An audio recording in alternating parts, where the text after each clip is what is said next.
All right, Chris, and go through this. Part of my goals with sending this, there's a couple ways that I can do audio or video messages. We can kind of normalize this, I hope. Mainly just as busy as I am, sometimes it's hard to just have scheduled meetings in person. So it's nice when we can achieve it. I think I think that kind of connection will help sometimes. But also, I also know you're busy too. So I know I certainly am. And so oftentimes I have to compromise, and this is the only way. And I like this better than email or text because there's so much that get lost. I just have to fight being too long-winded in them. Is all. All right, so I'll try and write things out so that I'm not filibustering here on these and giving you anything too long. But typically, I either can just upload them to YouTube and send a link that is a unlisted link. Usually, that gives you the chance to double speed it if you want to speed through anything and skip around. I do like the app Marco Polo, but really that's better for somebody that's already using it. So if I have somebody that's already using Marco Polo, or my staff, I'll have them use Marco Polo for just quick, for messaging, video back and forth. And not video is not always needed. This would be fine audio only, like this conversation we're having. So sometimes even just the text message where you just send the audio messages back and forth is sometimes good enough for shorter things. All right, looking at the marketing plan, a few things that I figured I'd go through before our Wednesday meeting here. Social media. So give you a couple of my ideas and thoughts of where I'm at social media, and then I'm all for being updated and educated. I feel like I've got a lot of old, stale information that I operate off of because I just haven't had time to stay current. So I see social media posts being of a couple of different types, right? There's usually four in my mind of the type of social media posts. And for quite a few of them, I do feel like there needs to be a plan to get the staff involved. Whenever there is a company that only has outsourced social media, I feel like it always falls a little bit flat or a little bit short. There can be different levels of management on your end, but certainly there needs to be participation from my team for different kinds of posts. Breaking that down and kind of sharing why, I guess. I see posts as either usually education, stories and testimonials, sharing company culture, or you're actually putting out offers and something more akin to like your ads. There's probably more categories than that for somebody, like different reasons to use social media that you're probably aware of. But in my mind, those are usually my categories. And take educational. I mean, eventually, I think that you'll have enough information and you'll be able to pull enough information from online and other offices having good marketing that do similar things to us that you'll probably be able to put together a good number of educational, posts.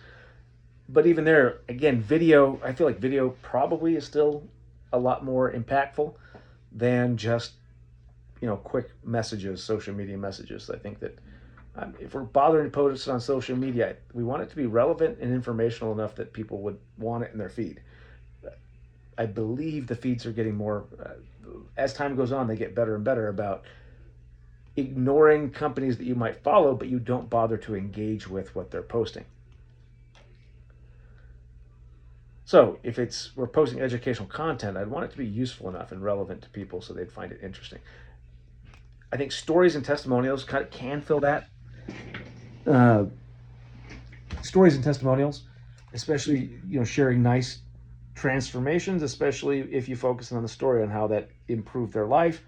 That could be something that some people find interesting and help it, gain traction. That's one thing that I think that Nuvia Smiles probably does really well. I didn't take the time to go through those video testimonials, but in looking at what they're doing, it's like, man, they're way further down the road, doing what I would plan to do to market that. So that company struck me as doing a great job and being way ahead of me for how I would think of approaching it. Their YouTube channel's basically just packed full of testimonials and stories. some of them, they seem to have dramatic titles, and they would probably be interesting stories. And then, obviously, office culture. Anything that we're doing as an office or a team, my team's got to help out with that. Offers certainly would be heavier on your end. My thought is that there needs to be, and we've had this in the past where we had a social media manager, social media czar, whatever you want to call it, but a social media leader on the team that really focused on making sure to capture, company culture events, company culture to post. And for stories and testimonials, I have often given bonuses to my team for capturing them, and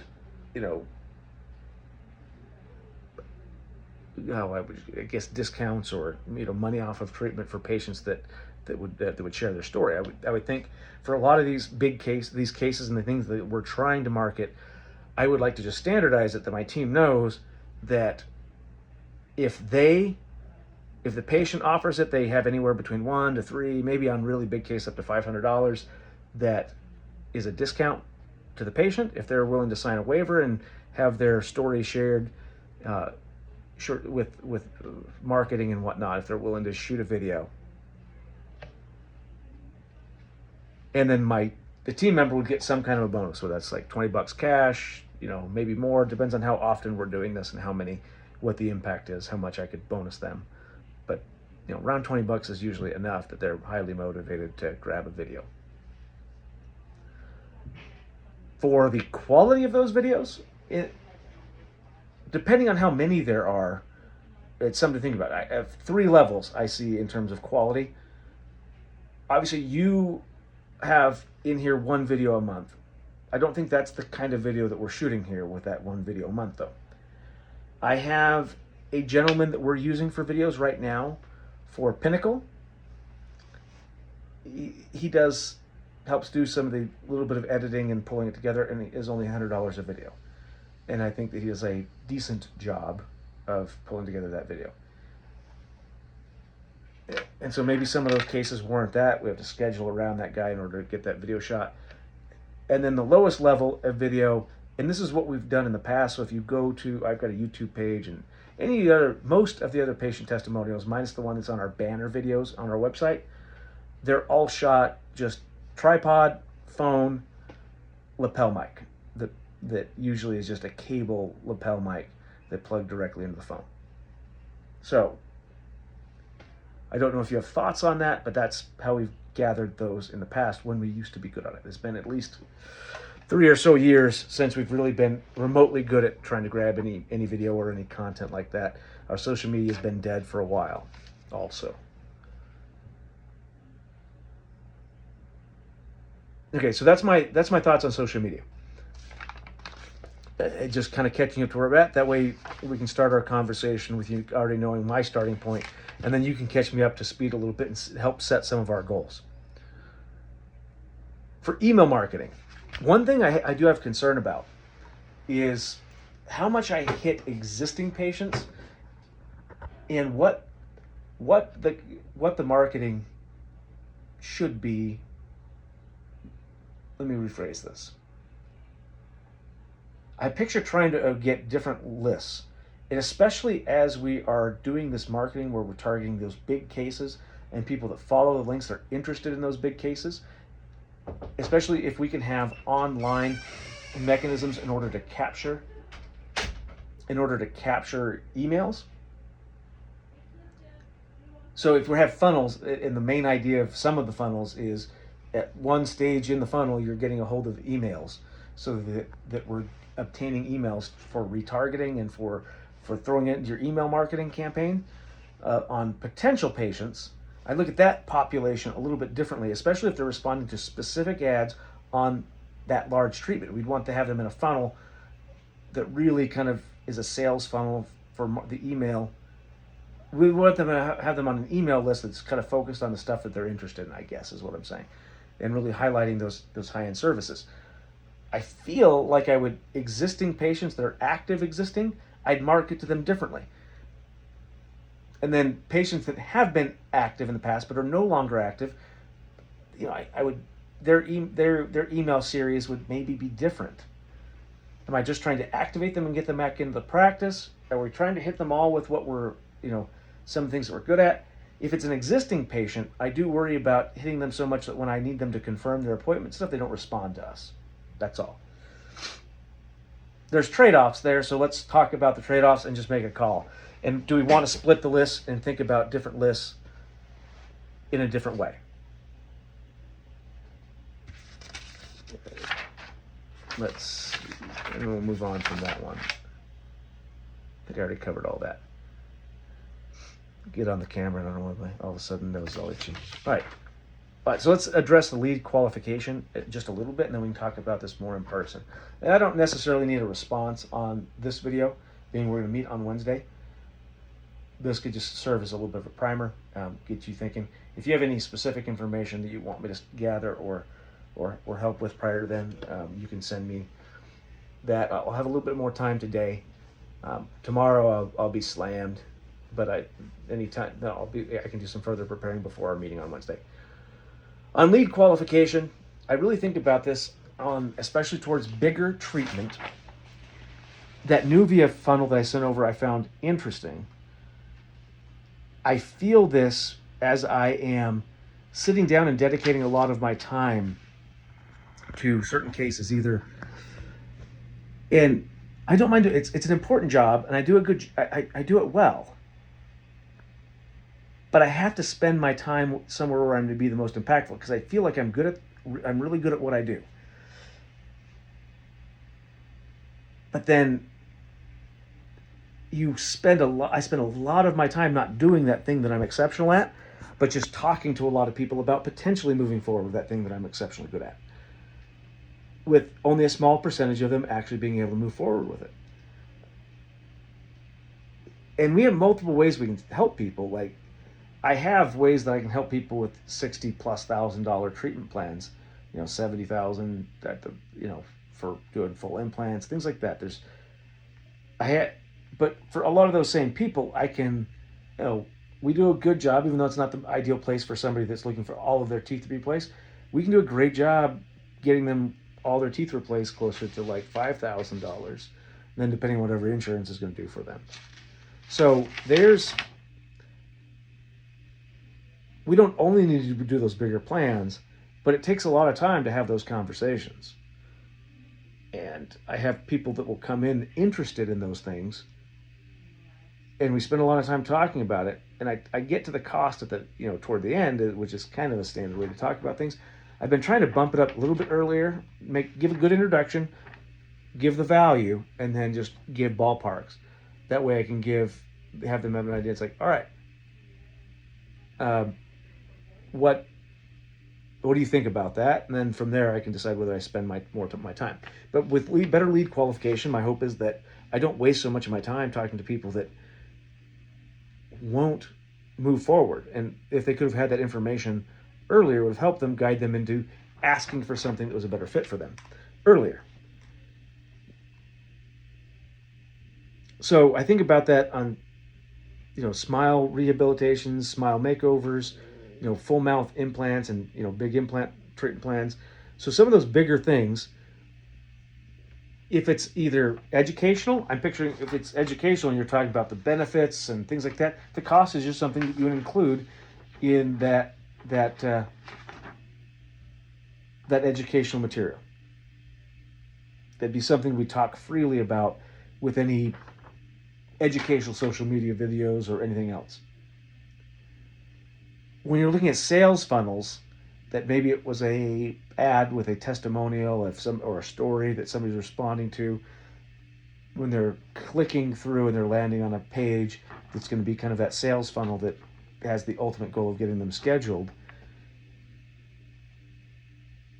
I think that Nuvia is a good example where they kind of filter it based on trying to get an assessment what the patient thinks they need, giving price estimates, monthly payments, what options, trying to let the patient, even in advance, select what option they think is going to work best for them, so that when they schedule the appointment, they kind of have an idea already. They're warmed up to this.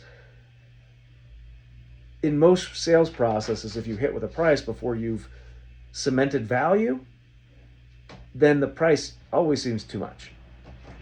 and you're not going to have a lot of people scheduled. So I do think the marketing needs to be effective at conveying value and having a lot of those people that would walk away thinking like, yeah, that's got some value in it.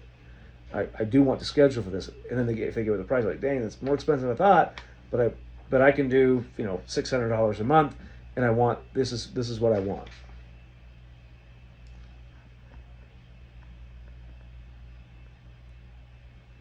So I feel like the pricing gets a little bit more complicated on smaller stuff actually, because bigger stuff, it's so big the insurance doesn't really. We can have the same price for in the same area for most things. Insurance gets a lot more involved and it changes things more dramatically on smaller treatment. So because it's still within the realm where insurance is helping out to a high percentage for a lot of people, and we're still in insurance practice for now. So some of those smaller things like that might have more variability would be like the dentures that we talked about, that we, as a marketing, something to market. Though possibly the injection molded smile makeover, that composite smile makeovers,